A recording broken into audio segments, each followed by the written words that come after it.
I am Addison, and this is the book I designed. It's Rose's Pattern Problem.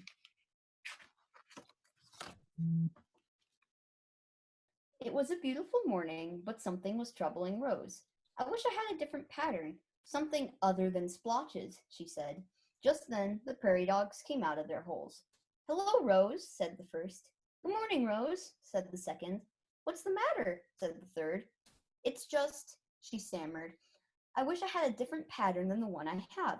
But yours is beautiful, said one of the prairie dogs. I wish I had your patterns, said another.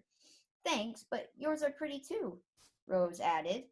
Aw, thanks, Rose, you're the nicest, thanked one of the prairie dogs, and then the prairie dogs went back to digging their holes. Rose was walking gloomily when a hawk flew over her. What's the matter, Rose? He cawed. I wish I had a different pattern, she told the hawk. But yours is beautiful, said the hawk. I wish I had yours. But Rose said, Your feathers are so beautiful, though. I wish I had yours, Hawk. Thanks, Rose, added the hawk. Then he flew away. Rose was slightly happier now and wasn't paying any attention to what was in front of her. She was thinking now that her pattern was not too bad. All of a sudden, she fell into a mud pit. Yuck, she said. I should have been paying more attention. Yeah, that happens when you don't pay attention, said a mysterious voice. Suddenly, a horn came out of the mud pit. Eek! She screamed. No, don't worry, said the mysterious voice. This is when Rose realized it was one of her good friends, Rhino. Oh, hello there, Rhino, said Rose. Hello, Rose, said Rhino. Could you help me get out of here? Rose asked politely. That's what a good friend would do, he added. Of course I will. Thank you so much, thanked Rose. Anything for my friends, replied Rhino. Then Rhino helped Rose get out of the mud pit. She thanked her friend for helping her, then galloped off. Rose was starting to think her pattern was not so bad, and that it made her unique. But then a pack of dingoes came along, bragging about their beautiful patterns. I have the most beautiful coat there has ever been, teased the first dingo. Mine's the mostest pretty, argued the second dingo. And mine's the most gorgeousest of all of yours, replied the third dingo. I think all of your coats are lovely, Rose complimented. But mine's better than the mostest best, bragged the first dingo. Mine's the bestest, said the second dingo. What about my patterns? Asked Rose. Meh, your guys' are okay, but mine is better, announced the third dingo.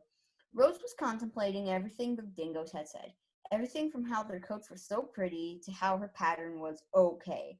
Rose knew if she was down, she could go to her wise friend, Elephant. When Rose got to Elephant's house, she knocked on the door. Hello, anyone home? She asked. Elephant's door knocker was a tree trunk, while Elephant lived in the thicket. Soon after, Elephant came out of the thicket. Hello there, Rose, said Elephant in her usual very quiet voice. Elephant was much older than Rose, and she was much wiser and better at solving problems. What's wrong? You look sad. Do you think my pattern is pretty? Asked Rose. It is a beautiful pattern, replied Elephant. Why are you asking? I was just wondering, said Rose. I was getting kind of bored of it. But it's beautiful. Why would you want a new pattern? Asked Elephant. Thanks, Rose replied. Elephant was always so kind and caring. Rose said her farewells to Elephant and galloped away. All the other animals said her coat was pretty and wished they had it too.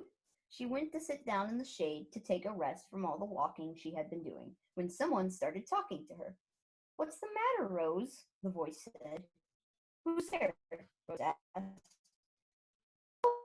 Oh, sorry. Apologized.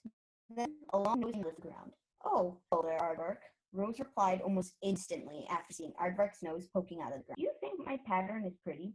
The dingoes said it was okay. Oh, the dingoes?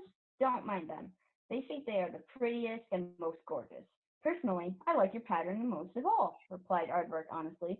But you know what is something to say is okay about them? Their grammar. Then Aardvark unleashed himself into a laughing fit. It was kind of funny, admitted Rose. The word one of the dingoes used, bestest, wasn't even a word. I have a question though. Why do I have the pattern I have?